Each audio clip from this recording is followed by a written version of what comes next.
This is Canada Reads American Style, featuring two friends who love Canada Reads and Canadian literature. Welcome our host Rebecca from Michigan and Tara from Ontario.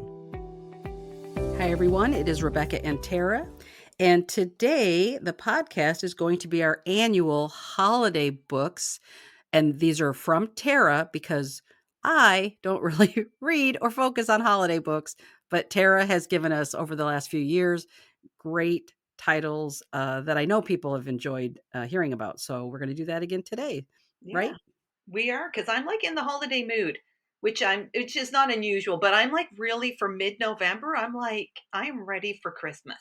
Even though it means like I'm physically working harder now, and that Hmm. I'm not looking forward to, but I'm ready for Christmas. So yeah. Awesome. Yeah. Yeah, I wish I was more in the mood only because I think the weather's throwing me. It's like Mm. overcast and I hear we're going to have kind of a rainy winter, so my beloved snow may be rare this winter, so I'm a Yeah. little bummed about that. So I think that helps me get in the spirit. But Yes. so first we're going to start out with what are you currently reading? Yeah. You want to go? Or you want me to start? I'm going to have you go first today. Okay. I'm going to start. I actually like this because it's such an antithesis to the books that I am bringing. So I'm going to be talking about holiday books, but I am currently reading a horror book. Of course you I are. know. And it is the newest book by Nick Cutter, also known as, well, not also, this is his pseudonym. Nick Cutter is the pseudonym for Craig Davidson, who I know you love one of his memoirs, Precious Yes. Cargo. So this is his latest horror book, and it is called The Queen. And I'm going to I'm showing Rebecca the cover. It's a Oh. beautiful young girl with like a hornet on her cheek, and then it's got like kind of like a frayed edge look to it. And you know what I love about horror is that teenagers really are put through the ringer, like in normal life and through adolescence anyways, but in horror books they really they're great fodder for horror and transformation and anything that goes on in the teenage adolescent body. And yeah, I think he's going to be putting quite a few of them through it in this book. It is. I'm only maybe like a third of the way through, so I'm still feeling out where it is going. But there are two best friends, one who's been missing for a month, and then all of a sudden the best friend who was left behind receives a text message from this Ooh. friend. And so she's like, what the hell is going on? She goes to school. Weird stuff is going on in the school. People are acting weird. Teachers are acting weird. There's a weird vibe. And everyone's talking about this new girl, Serena, whom our protagonist has yet to meet because she was away, she couldn't bear going to school with her friend missing. And all she knows about this Serena is that she's super popular, she's super hot, but no one sees her right now. No one knows anything about her except she's super hot. So that's in the beginning. I've now at the point where they've introduced an Elon Musk type character. Okay. Yes. I know, right? I'm okay if he gets put through the ringer, and he already has. But Good. so he is this super rich man who's just full of privilege, who has decided that he thinks that human DNA and insect DNA should be brought together to build a superior creature. This all stems from a tragic incident when he was a childhood, which we get the details of. But so, as a 10-year-old boy, something happens to him, and it is tragic. Is that an excuse for being an a-hole when you're an adult? I don't know. I don't think it is. But especially when you've got something in mind, and the character even says, is there a use for this? Does this creature need to exist? No. But can I do it? Yes, because I have trillions of dollars. And my subjects are going to be teenagers in this small city. So that's where we are. It's kind of not super creepy. It's just like really, there's a little bit of body horror. I'm not a huge fan of that, but I can handle it. I just really am enjoying the story.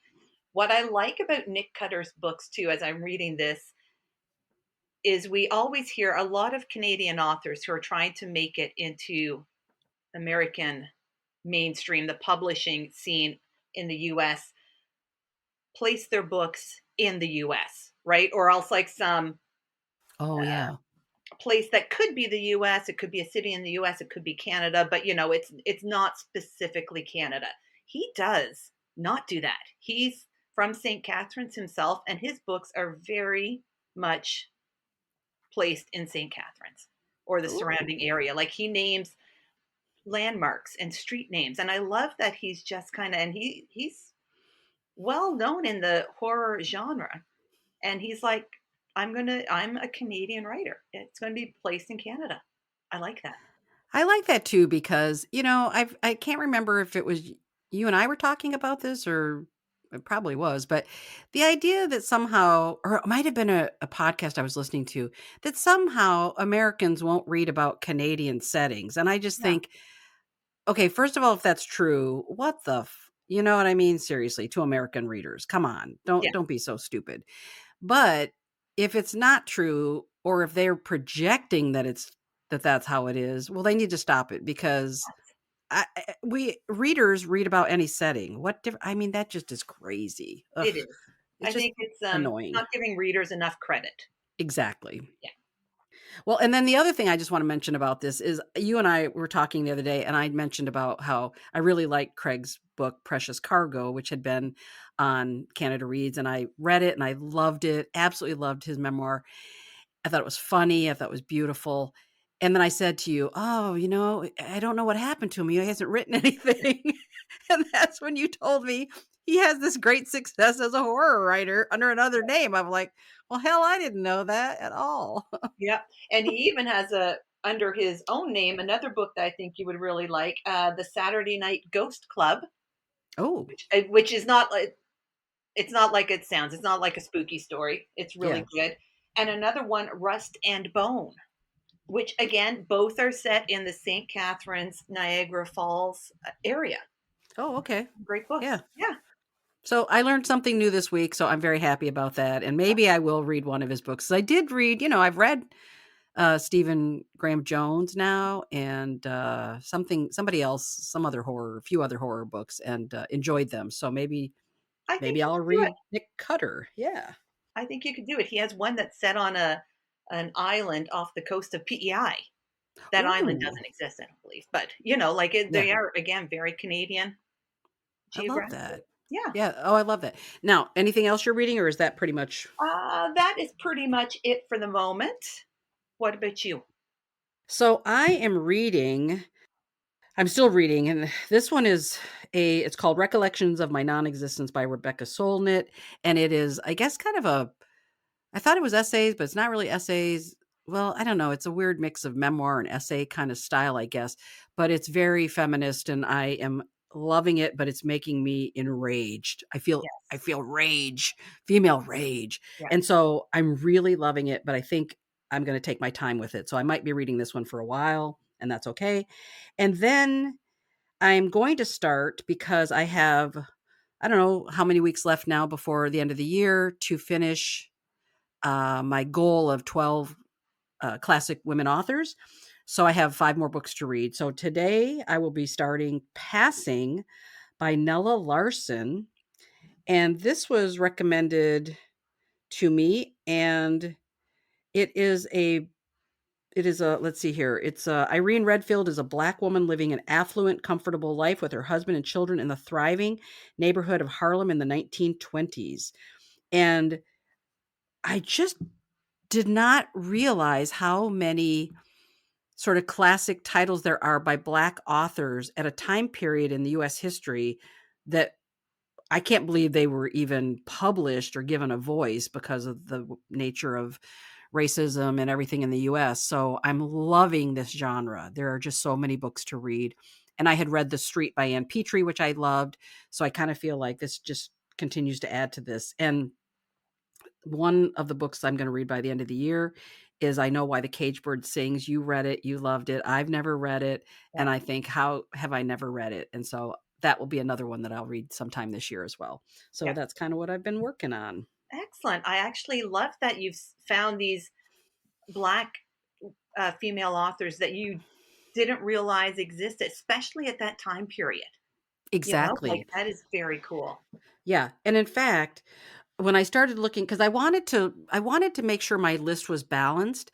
And so I've actually read, I think it was like 3 books by Australian writers, and so I really wanted to find, especially, I'm just going to at least allude to it, what's going on in the United States, the Black women's vote, which was amazing this year, and I just wanted to celebrate Black women. And so all 5 books that I have to finish for the end of the year will be Black women authors, and I just want to give them a shout out for Yep. they fought the good fight, right? Yep. So anyway, that Amazing. I don't want to get into all. It's too depressing. So anyway, okay, all right. Just doing the female rage, just doing it and I'm like, I I'm yeah, all about female rage, and I think it's appropriate. So I yeah, think so absolutely. too. Yep. All right. So now though, we're going to make a slight switch to Right. something happier than female rage, Yeah. which is your holiday list for this year. Yeah. Although having said that, my last book is going to bring us back to some female rage, I think, which I kind of love. Yeah. Yeah. Yeah. Uh, Okay, so I have 6 books for us today, and I tried to, like, I have our typical Christmas, a little romance, a little mystery, and I'm going to end it with a little horror. I'm going to be honest, because I'm throwing in ooh. a little bit of it all. So I actually have started reading my holiday books already. So the first one I'm going to discuss, I just finished a few days ago, and it is called The Christmas Jigsaw Murders by Alexandra Benedict. It was published, I think, in October, so new this year. I believe Benedict is a UK writer. She is, because it's set in the UK, and I think it published in the UK before this year, kind of thing. This is one of those books. I think I read one of her books last year or the year before. They're puzzle books. So it starts off at the beginning that she's like, game one, I love Charles Dickens, and you'll find like 12 of his titles all mashed up, and you have to unscramble them somewhere in the book as like anagrams, right? Mm-hmm. So she's like, game one, that's game one. Game two is, I love Charles Dickens so much, I've alluded to like several characters, Dickens characters or something like that. Find those. Oh, and I think she also loves Fleetwood Mac and some other bands. And she's like, I've alluded to those as well. And then the final game was the beginning of each chapter. There's a letter. Those letters spell out the name of a Christmas song and the artist who sings the song. That one I will put out there now because I didn't fully pay attention, because she said, the first person to unscramble the letters and let me know the name of the title, post it on social media and let me know, kind of thing. So I didn't really clue in. I thought I would get the answer at the end, because I think I told Rebecca, I'm like, I'm not into the anagrams. I tried this once before and they just take me out of the story. So I'm like, I'm ignoring that. I'm not going to look for any references. But I was like, I will do the take note of each letter at the beginning of the chapter, and I'll try and unscramble it. Well, when I got to the end of the book, I'm like, I don't want to unscramble it. I'm like, I just want to know what the. I'm so lazy lately when it comes to word puzzles. I want nothing to do with them. I'm like, I just want to know the name. Well, the solution wasn't in the book because she wants you to post it on social media. So heads up, if you figure it out, if you read the book and you find the title, let me know. So aside from all of that, let's get into the book itself. I'm sorry for that, but it is a huge part of the book. I just want people to know it going into it. If that's not your thing, you can either ignore the book or you can read the book as a standalone mystery, which is what I did. And I thoroughly enjoyed it because our protagonist is 85-year-old Evie, who is Aw. queer. I know, like, I loved having an old protagonist because we rarely see old women. She is queer and she writes crossword puzzles for a living. That's what she does. And she also hates Christmas. She has a tragic past. I know, as I'm saying this, I realize who I'm talking to. She has unlike you, Rebecca, she has like multiple Christmases in the past that just horrible things happen to her. So she has nothing to do with Christmas. She hates Christmas, but she does have like her great nephew who is essentially her son because she, due to one of these tragedies, end up being his parent, like raising him. So she has him. He's also queer. Evie has a past love story that we get a little bit of, but the main gist of it is that a few days before Christmas, she receives some puzzle pieces in the mail and this letter from this person that refers to themselves as Rest in Pieces, who is saying, "Hey, I know you got some secrets. I'm not too happy with your secrets, essentially, and I'm going to start killing people. Solve the puzzle to see if you can save them." So it is a Hmm. race to Christmas Eve for Evie to try and solve the puzzles before the next piece comes. Because each time someone is killed, she receives more puzzle pieces to the next murder. So she's trying to solve them because she knows if she gets more puzzle pieces, it means someone's died. So, Now, I have a question. yeah. This is sounds like a very specific type of book. So, Mhm. I'll have to admit, I'm really clueless about this. So, are there these type of books, these puzzle books? Like, are they really popular? Are there a lot of them or something? I don't know. Like this was Yeah. my first intro to them was her first book that I read last year or couple years ago. And I Mhm. had no idea. My mom, I think, gave it to me, and I had no idea these books existed. And I picked this one up actually from NetGalley. And at the time that I got it from NetGalley, I didn't put the name of the author together. I'd forgotten. I didn't realize it was another one of those books. Mhm. So I feel they must be though, because I don't think she's only, I think she's written more than two, and it's got to be a thing. There can't be just one author who's doing this, right? Yeah. I don't know. News to So, me. yes, I won't search them out for the puzzle aspect of it, but I really did enjoy the mystery of this, and I loved Evie. Evie's Mhm. amazing. She's such a Yeah. like crusty. She's so crusty, but she's fantastic. She's also warm and gooey, you know? I like her. Yeah, I like Yeah. her. I like her. It's especially like you said, she's an older woman, which Hmm. is often not going to be the star of the show. She's queer. Got a little anger and spice to her, it sounds like. So I love that. Yeah. Excellent. And she has her neighbor who's her, like, I would say one of her best friends, also an old crusty woman who drinks a lot. So, like, it's amazing. It's really fun. It's a fun book. I love it. Yeah. Okay. Book number two is going to be a holiday romance. So it is a new book that's just come out in 2024, and it is called The Christmas Countdown by Holly Cassidy. Holly Cassidy is a pseudonym for a local author here called Hannah Mary McKinnon, who writes thrillers. And I think just a Mm. couple of years ago started writing the Christmas holiday romances. So this, I think, is her second one. I actually went to a local event at my local bookstore last week. So a different drummer and this for this book. So she was there. Holly slash Hannah Mary was there with the book. And it's just, I think it's just going to be a sweet romance, like a just exactly what I'm looking for when you pick up one of these books. The whole gist of it, I'll just give you a quick little rundown because I have not read any of these books going forward.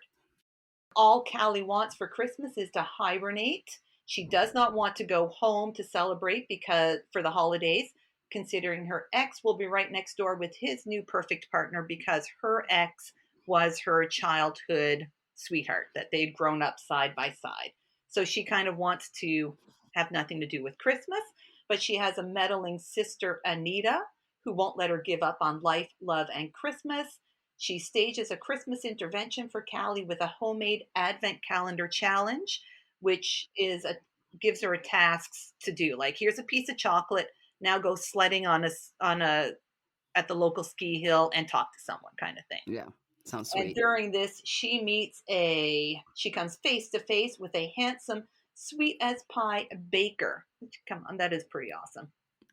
And love ensues. Maybe it does. It's a happily ever after kind of thing, right? So Yep. it's just going to be, and I love the cover. I'm showing it to Rebecca. It's a very pretty cover. Mhm. There is a cat in the book, on the cover, and also in the book. And at the book event last week, she let us know that I think it's her agent. The cat is based and named after her agent's cat who passed away during the writing of the book. So, Oh, that's yeah, so sweet. which is Yeah. very sweet. Mm-hmm. So I'm looking forward to that. That's just going to be a fun one. I'm looking forward to it. Yep, that sounds good. Oh, okay. Now this is next one is a more typical Christmas book as well. Not a straightforward like holiday romance, but I'm going to say like a family Christmas story. And it is called The Christmas Party by Karen Swan. It was published in 2019. I think Karen Swan publishes like one Christmas book a year. Like I think that's her, like she annually publishes a Christmas book because there is a large list of books at the beginning of this one. So I think she's quite prolific for the Christmas books. The setup for this book: when Declan Lorne, the last remaining knight in Ireland, dies suddenly, an ancient title passes with him, but his estate on Ireland's, I love that it's set in Ireland actually, Mm-hmm, me too. rugged southwest coast is left to his three daughters. The two eldest inherit in line with expectations, but to everyone's surprise and dismay, it is the baby of the family, Willow, who gets the castle. And there's like family history between the three sisters, which reminds I'm getting like a little King Lear vibes Oh, okay. from this, with King Lear and the three sisters, and the favorite one getting not giving. Anyways, I'm not going to explain King Lear because you don't want me to, because I will get it wrong. I'm not a Shakespeare person, but I'm getting King Lear vibes. Okay, that's a chonker of a book. That's a chonker of a book, but I think it'll also be a quick read as well. Yeah. And then there's like secrets and family past, futures, letting go. There's some romance. So it's just, I've read one of her books a few years ago, and they're just light, fun Christmas family romances and stuff like that. But I'm still looking forward to that. That will be Yeah. fun. Mm-hmm. Okay, this one I'm going way back to 2000, and it's Ooh. waiting for me at the library right now. So I'm super excited to read this. I may have already read it like years ago, but I want to reread it. And it is Winter Solstice by Rosamunde Pilcher. I went Oh. through a Rosamunde Pilcher phase in, I want to say maybe the late 90s, I think it was. Did you ever read any Rosamunde Pilcher? Mm-mm, no. I know who she is, though. Yeah. Yeah. So this one, I got my little description for you that I put together. In the rippling effects of a tragedy bring five strangers together in a large, neglected estate house near the Scottish fishing town of Cregan. Again, I love that it's set in Scotland. So I'm Yep. like, I love a Christmas thing set in Scotland. It's described as a novel of love, loyalty, and rebirth. And I am really excited to revisit Rosamunde Pilcher. Like, I love Nice. Rosamunde Pilcher, and I cannot wait to read this book. Oh, I that's think so it'll be cool. really fun after the horror that I'm presently reading to jump into this. I think it's going to be, like blood and gore. Ooh, Scotland at Christmas time. I think it's so fun. I love it. So fun. Okay. My next holiday book is a few years old, so 2021, and it is called Holly Jolly Diwali by Ooh. Sonya Lalli, or it might be Lalli. I should have looked that up. I apologize, but it is Lalli. Our main character, Nikki, is a data analyst, despite her love of music and art. So due to family obligations, just follows the straight and narrow. She dates the wrong men who look like the right man on paper, but she does what she thinks she's supposed to do, and they're not the right men. She spontaneously decides to go to a friend's wedding in India, arriving in time to celebrate Diwali, the festival of lights. While there, she meets Samir, a London musician, and she ends up going spontaneously on the group honeymoon with the wedding couple. And she has to decide whether she's going to follow the straight and narrow like she has for her entire life, or take a leap of faith. And I'm really excited for this book too. That one actually sounds good. I might like that one. Yeah. Yeah, this one I'm really excited for that one. I think that'll be a fun one. Actually, I think they're all going to be fun in their own way. Okay, now we're going to look at a little bit of horror and how I put it out there, a little bit of female rage, I think, with the book published in 2023, and it is The Kingdom of Sweets by Erika Johansen. The Kingdom of Sweets is a magical retelling of the Nutcracker. Oh. I know, which I think I see, just like thinking about the Nutcracker. I see horrific like the potential for horrific elements in it, like those rat Mm-hmm. soldiers or whatever they're called. Come on, that's the thing of nightmares right there. At least, Yeah. right? But okay, the setup. So Drosselmeyer is a mysterious sorceress, and he has two daughters. Clara is the favorite and grows into beauty and ease. Natasha is cursed to live in her sister's shadow. And here's where we get, I think, a little feminine rage, because one Christmas Eve, Drosselmeyer brings home a present, the Nutcracker. And that present offers entry into a deceptively beautiful world, the Kingdom of Sweets, a land of snow and sugar. Natasha finds her way there, and she has to decide between it because this her entry into this world apparently gives her the option to have a little revenge, and she has to choose between her world or revenge and the world of the sugar plum fairy. Ooh. Right? Doesn't that sound good too? That one sounds really Yes. good. And I checked, it's at my I checked when I was making up the list, and these books are all available in my at my library. So I think they're like widely available books. And I think I have a pretty good set of books going for Christmas. I'm excited to jump Okay. into them. Sorry, the last two you talked about Yep. could very potentially. I will have to check and see if I can get those because that, especially that last one, sounds Yeah. fascinating. Yeah, I would love Ooh. for you to like read some holiday books, Rebecca.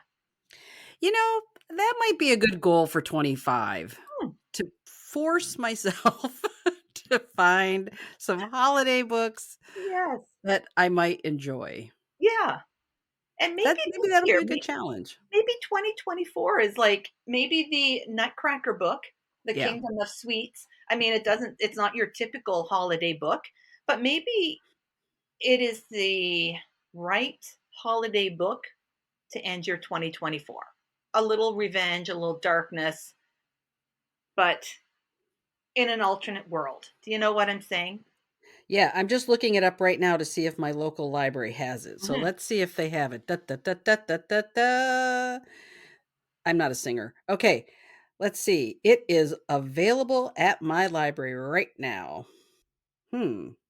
I might have to make a little trip to my public Yeah, library. I might. let me We'll know. see. I will. Oh, heck yeah.